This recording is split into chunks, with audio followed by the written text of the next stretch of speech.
तो फाइनली धुरंधर मूवी आ गई है नेटफ्लिक्स पर। बहुत वेट था हमको इसका, तो बिना टाइम वेस्ट किए वीडियो स्टार्ट करते हैं। मूवी की शुरुआत होती है 30 दिसंबर 1999 से, जहां को टेररिस्ट ने प्लेन में कुछ लोगों को बंदी बना रखा था। Minister of external affairs Devraj Kapoor Ajay Sanyal से कहते हैं कि हमें टेररिस्ट की मांगे पूरी करनी होगी, बट अजय सान्याल उन्हें समझाते हैं कि टेररिस्ट 36 टेररिस्ट से 30 टेररिस्ट पर आ गए हैं, तो आप मुझ पर भरोसा रखें, मैं किसी को कुछ नहीं होने दूंगा। अजय सान्याल प्लेन के अंदर चला जाता है, वहाँ वो खून देखता है और वो समझ आता है कि जहाँ किसी को मारा गया है। टेररिस्ट अजय सान्याल से पूछते हैं कि आपने क्या फैसला लिया। अजय सान्याल उन्हें कहता है कि कल तीनों टेररिस्ट को छोड़ दिया जाएगा। अजय सान्याल होशियारी से कहता है कि कल आप सभी रिहा हो जाएंगे, ये मेरा वादा है। अजय सान्याल भारत माता की जय का नारा लगाता है, पर कोई उसके पीछे नहीं बोलता क्योंकि टेररिस्ट ने सभी को गन से डराया हुआ था। टेररिस्ट अजय सान्याल से कहते हैं कि हिंदुस्तान एक डरपोक कौम है और वो कहते हैं कि हम आपके पड़ोस में रहते हैं, अगर कुछ बिगाड़ सकते हो तो बिगाड़ लो। अजय सान्याल मिनिस्टर को कहता है कि हमें टेररिस्ट के खिलाफ कुछ सख्त कदम उठाना होगा, पर कोई उसे सीरियसली नहीं लेता। जिस टेररिस्ट ने प्लेन हाईजैक किया था उसने पार्लियामेंट में घुस के सभी को मार दिया और एक टेररिस्ट ने अपने ऊपर बॉम्ब लगाया हुआ था और वो खुद को मार देता है। अब मिनिस्टर को अजय सान्याल का प्लान धुरंधर सही लगता है और वो इसको अंजाम देने वाले थे। अब हम अफगानिस्तान का सीन देखते हैं। हमजा अली जो इंडियन रो एजेंट था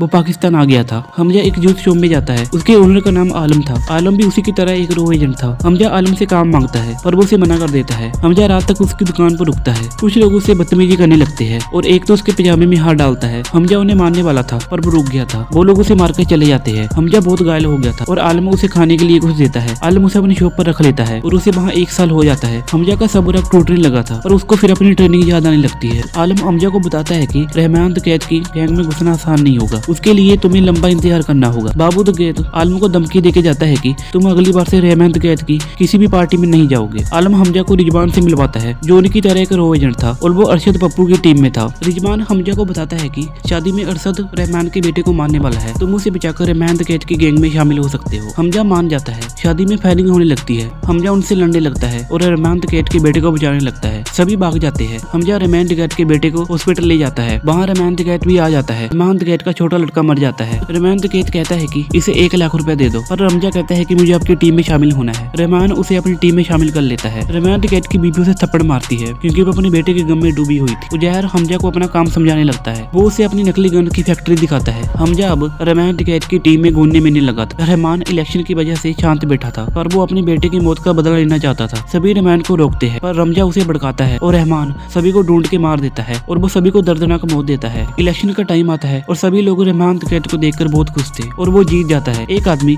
रहमान द कैद को अपनी पार्टी बनाने का आइडिया देता है। रहमान द कैद को उसकी बात सही लगती है पर मिनिस्टर इस बात से घबरा जाता है क्योंकि उसे पता था कि अगर रहमान द कैद इलेक्शन में खड़ा हो गया तो वो जरूर जीतेगा। हमजा सारा का फोन उठा लेता है। इधर रहमान द कैद को खनानी बाई के धंधे में इंटरेस्ट हो गया था। रिजवान रहमान को बताता है कि खनानी बाई महीने का 6 करोड़ कमाते हैं और वो काफी इलीगल बिजनेस करते हैं। रिजवान बताता है कि ये बाई नकली नोट भी बनाते हैं। रमजा कहता है कि आपको इन बाइयों से मिलना चाहिए क्योंकि आपको पावर के साथ पैसों की भी जरूरत पड़ेगी। रिजवान उसे पैसे और बाइक दे देता है और रमजा उस पर जलीना को घुमाता है। हमजा को जलीना से प्यार हो जाता है। हमजा ये बात आलम को बता देता है और आलम ये बात सान्याल को बता देता है। अजय सान्याल इस पर एक्शन नहीं लेता। खनानी बाई रहमान द कैद को नकली नोटों की फैक्ट्री दिखाता है और उसके साथ रमजा भी था। खनानी बाई रहमान को अपनी टीम से मिलवाता है। अब हम मेजर इकबाल को देखते हैं जो ISI का हेड था। मेजर इकबाल कहता है कि हमें ये सारे गैर कानूनी काम कर रहे हैं और इसका इल्जाम ISI के ऊपर नहीं आना चाहिए। रहमान द कैद कहता है कि मैं अपनी सारी कौम को धोखा नहीं दे सकता और इन गन्स का इस्तेमाल कहाँ हो रहा है ये भी मुझे पता होना चाहिए, तभी डील होगी। रहमान उनकी डील मान लेता है पर वो कहता है कि वो अपनी बात से ना पलटे क्योंकि तुम जानते हो कि रहमान द कैद की मौत बहुत कसाईनुमा होती है। खनानी ये बात जमील को बता देता है। जमील कहता है कि अब जिन को बुलाने का वक्त आ गया है, जिनसे उसका मतलब था SP चौधरी असलम। और अब हम SP चौधरी असलम को देखते हैं जो पुलिस इंस्पेक्टर था। वो कुछ अफगानिस्तानियों से डील करने आया था और वो उन्हें मार देता है। जमील असलम को बताता है कि अब वापस आने का वक्त आ गया है। रमजा कहता है कि जी आप गलत कर रहे हो। रहमान उस पर गुस्सा हो जाता है और उसे मारने लगता है पर उजैर उसे रोक लेता है। रमजा को पता चल जाता है कि कुछ टेररिस्ट बोट से गुजरात आने वाले हैं और ये खबर गुजरात तक पहुंच जाती है। रहमान शरीनी साहब की पार्टी में चला जाता है और वो वहाँ गन्स का ऑर्डर देने गया था। शिरानी उसका ऑर्डर मान लेता है। जमील असलम को रहमान को पकड़ने के लिए भड़काता है क्योंकि वो जानता था कि रहमान को सिर्फ असलम रोक सकता है। जमील असलम को वापस ज्वाइन करने के लिए बोलता है पर असलम मना कर देता है। वो कहता है कि मैं अकेला ये काम नहीं कर सकता, मुझे मेरी टीम चाहिए और फंडिंग चाहिए। जमील उसकी बात मान लेता है। जलीना अपने डैड से कोचिंग की फीस भरने के लिए पैसे लेती है। जमील उसे गुस्से में पैसे दे देता है पर वो अपने BF हमजा के साथ घूम रही थी। दोनों का प्यार अब काफी बढ़ चुका था। असलम वापस आ जाता है और रहमान को इस बारे में पता चल जाता है। जलीना रमजा को बताती है कि असलम हमारे घर आता जाता रहता है। रमजा कहता है कि तुम्हें उस पर नजर रखनी होगी। सुशांत अजय सान्याल को बताता है कि जब ये प्लेट इंडिया आ रही थी तो कुछ मिनिस्टर ने टेक्निकल इशू का बहाना करके मेजर इकबाल को इसकी कॉपी बना के दे दी। सुशांत कहता है कि हमें इन मिनिस्टर को पकड़ना चाहिए। अजय सान्याल कहता है कि हम इनका कुछ नहीं बिगाड़ सकते और उल्टा जी हमें ब्लैकलिस्ट करवा देंगे। अजय सान्याल कहता है कि हमें सही मौके का इंतजार करना होगा। इधर सारा माल तैयार हो जाता है और मेजर इकबाल को देना था, पर रहमान डकैत के बेटे की तबीयत खराब हो जाती है और वो उजैर को डील करने के लिए भेज देता है। उजैर और हमजा मेजर इकबाल को गन दे देते हैं। चौधरी असलम रहमान को ब्रिज पर रोक लेता है और वो फायरिंग करने लगता है। चौधरी असलम कहता है कि मैं तेरे बेटे को छोड़ दूंगा अगर तुम सरेंडर कर दो। रहमान सरेंडर कर लेता है। मेजर इकबाल एक हिंदुस्तानी जासूस को टॉर्चर कर रहा था जो मैं आपको यहाँ नहीं दिखा सकता। ये देख के हमजा गुस्से से भर जाता है। डूंगा उजैर को बता देता है कि रहमान को असलम पकड़ के ले गया है। जमील जी सुन के बड़ा खुश होता है क्योंकि वो जानता था कि उसके रास्ते का सबसे बड़ा कांटा हट गया है। एसपी चौधरी असलम रहमान को मारने लगता है। उजैर और हमजा रहमान को छुड़ाने की कोशिश करते हैं। जलीना हमजा को एक वीडियो भेजती है। हमजा उसे कहते हैं कि तुम अपना फोन बंद कर लो और मेरे घर में चली जाओ। हमजा जमील को फोन करके धमकाता है कि रहमान को छोड़ दो वरना मैं तुम्हारी बेटी को मार दूंगा। जमील असलम को कहता है कि रहमान को मत मारना वरना वो असलम पप्पू वाली वीडियो न्यूज चैनल में चलवा देगा, पर असलम उसकी बात नहीं मानता। हमजा और उजैर पूरे पुलिस स्टेशन को मारने लगते हैं, जिसकी वजह से ना चाहते हुए भी चौधरी को रहमान को छोड़ना पड़ता है। हमजा एसपी चौधरी से मिलता है।